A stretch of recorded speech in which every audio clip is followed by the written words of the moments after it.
Assalamualaikum warahmatullahi wabarakatuh. Selamat pagi. Bagaimana kabar kalian anak-anak? Semoga diberi kesehatan oleh Allah Subhanahu wa taala. Nah, sebelum kita memasuki pembelajaran pada kali ini, marilah kita berdoa di tempat masing-masing. Berdoa mulai.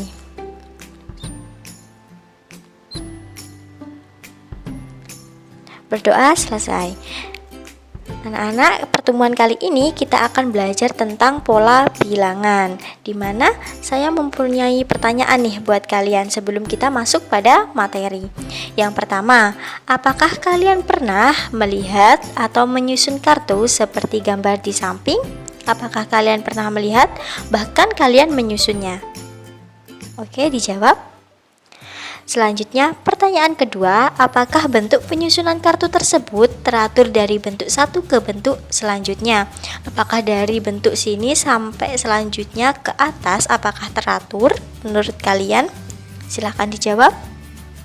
Oke, kalau sudah saya lanjut ke pertanyaan yang ketiga, apakah kalian tahu penyusunan kartu ini membentuk suatu pola bilangan? Apakah penyusunan kartu dari bawah sampai atas membentuk suatu pola bilangan?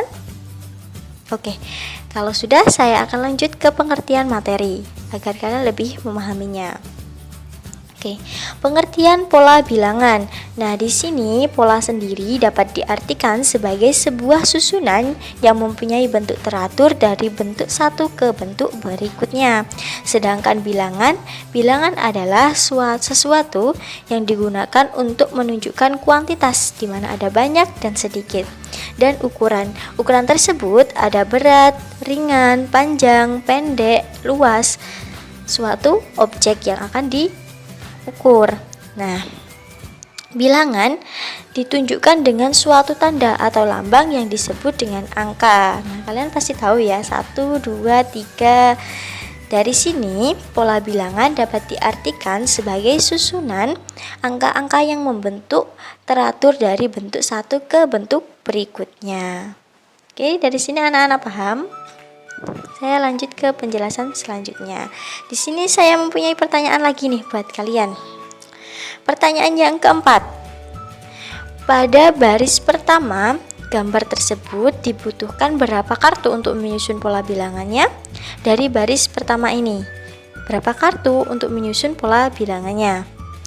Oke, sudah kelihatan ya anak-anak? Oke, pada baris kedua, gambar tersebut dibutuhkan berapa kartu untuk menyusun pola bilangannya? Ini nih, untuk gambar kedua, ini tersusun dari gambar satu. Jadi, ada berapa gambar satu dari untuk menyusun gambar dua ini? Begitu. Sudah dijawab? Oke, saya lanjut ke pertanyaan ke-6.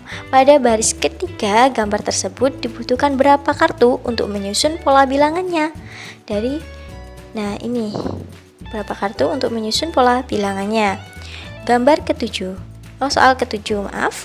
Pada gambar keempat tersebut dibutuhkan berapa kartu untuk menyusun pola bilangannya? Nah, di gambar keempat ini semakin banyak kartunya dari susunan bentuk pertama. Ada berapa kira-kira? Oke, sudah? Oke, kalau sudah saya akan lanjut ke materi selanjutnya. Macam-macam pola bilangan. Di sini ada 11 macam-macam pola bilangan. Di mana yang pertama, pola bilangan lurus. Yang kedua, pola bilangan ganjil. Yang ketiga, pola bilangan genap. Kemudian yang keempat, pola bilangan segitiga. Yang kelima, pola bilangan persegi. Yang keenam, pola bilangan persegi panjang. Oke, next slide. Pola bilangan ketujuh, pola bilangan segitiga pascal. Yang kedelapan, pola bilangan pangkat 3. Yang kesembilan, pola bilangan Fibonacci. Yang ke-10, pola bilangan aritmatika. Yang ke-11, pola bilangan geometri. Nah, dari sini anak-anak sudah mengetahui macam-macam pola bilangan. Tentunya kalian belum tahu ya, Bu, apa sih yang dinamakan dengan pola bilangan segitiga pascal? Oke. Slide selanjutnya kita akan bahas satu persatu dari macam-macam pola bilangan. Oke, yang pertama pola bilangan lurus, di mana penulisan pola bilangan lurus ini mengikuti pola garis lurus, merupakan pola bilangan yang paling sederhana. Nah, seperti contoh titik 1, titik 2. Jadi antara 1 dan 2 ini mewakili dari 2. Kemudian kalau 3 ada 1, 2, 3, artinya ini mewakili 3. Dan begitu seterusnya sampai ke 5. 1, 2, 3, 4, 5. Dia mewakili angka 5. Dan bentuknya adalah lurus. Dari sini anak-anak paham? Oke, saya lanjut ke bilangan kedua, yaitu pola bilangan ganjil. Pola bilangan ganjil adalah barisan loncat yang terdiri atas kumpulan bilangan ganjil, di mana ada 1. Apa aja sih pola bilangan ganjil? Ada 1, 3, 5, 7 dan seterusnya. Nah, di sini ada contohnya. 1 seperti titik 1. 3, 1, 2, 3 membentuk angka 3. Kemudian 5, 1, 2, 3, 4, 5 dan 7. Nah, di sini dapat disimpulkan bahwa rumus bilangan ganjil adalah UN 2 kali N dikurangi 1. Misalkan kita punya N ke 1, diganti UN-nya adalah UN 1. Kemudian sama dengan 2 dikali 1. 2 dikurangi 1 adalah 1. Nah, begitu. Oke, selanjutnya pola bilangan genap merupakan barisan bilangan loncat kumpulan bilangan genap.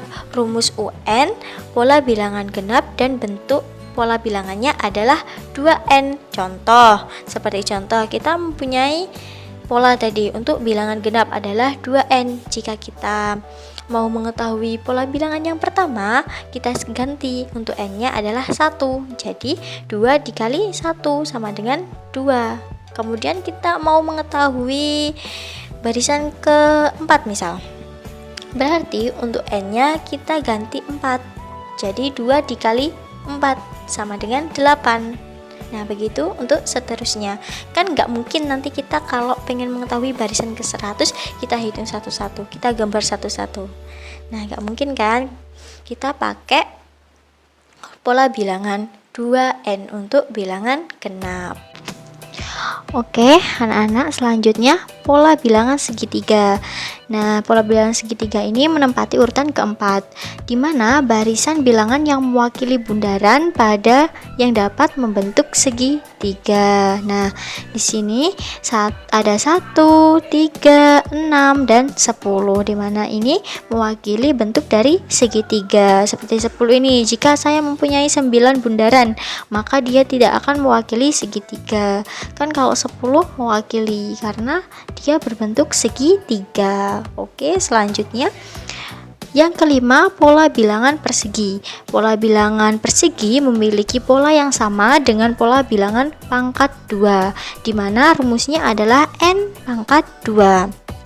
Nah, N ini ketika kita mau mengetahui barisan ketiga misal, nah kita tinggal ganti N-nya menjadi 3. Jadi 3 pangkat 2 adalah 9.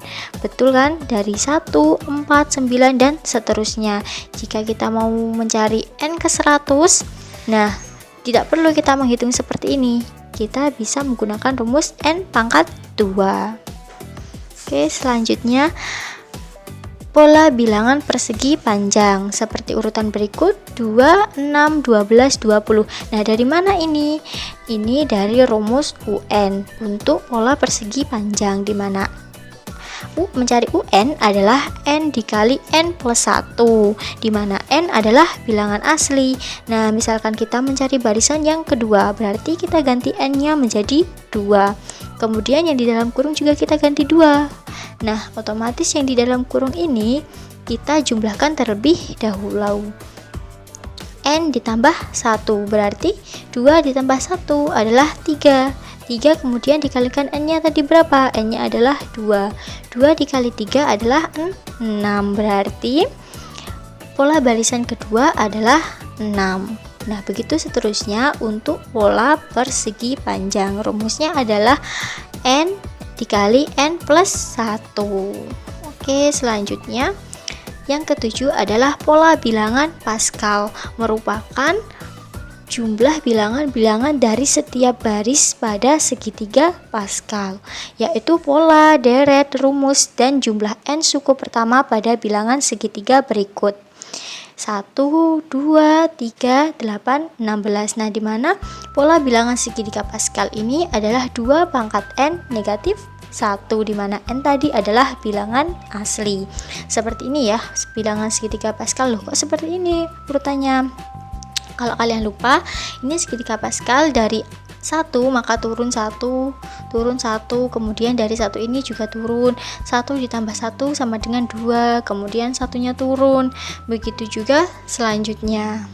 Oke.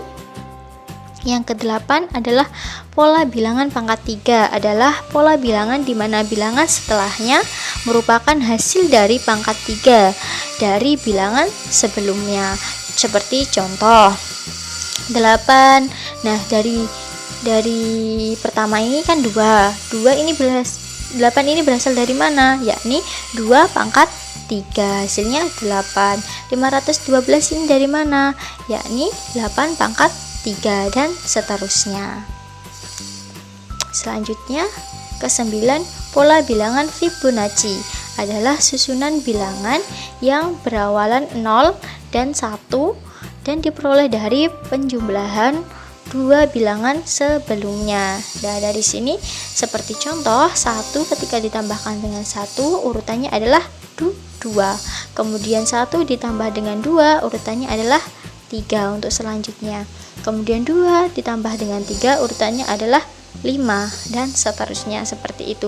Jadi bilangan Fibonacci adalah bilangan ketika yang depan dan di belakang ditambahkan, nanti hasil yang ketiga ini adalah penjumlahan dari yang pertama dan kedua.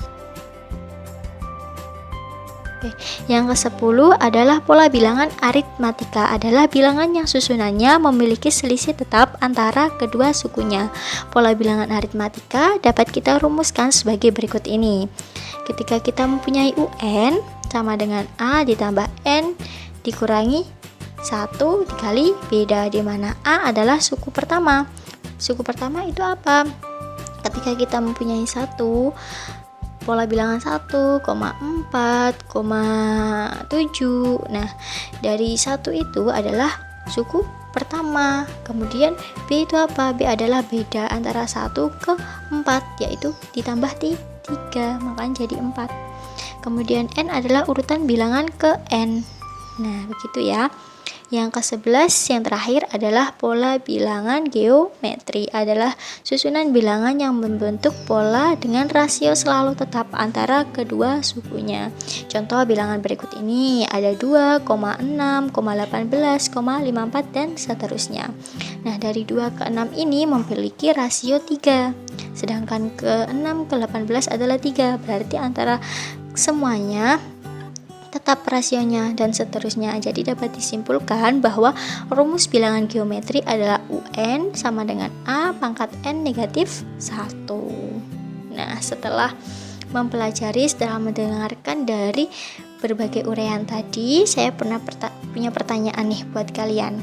Oke, pertanyaan yang ke-8, apakah kalian sudah memahami tentang macam-macam pola bilangan?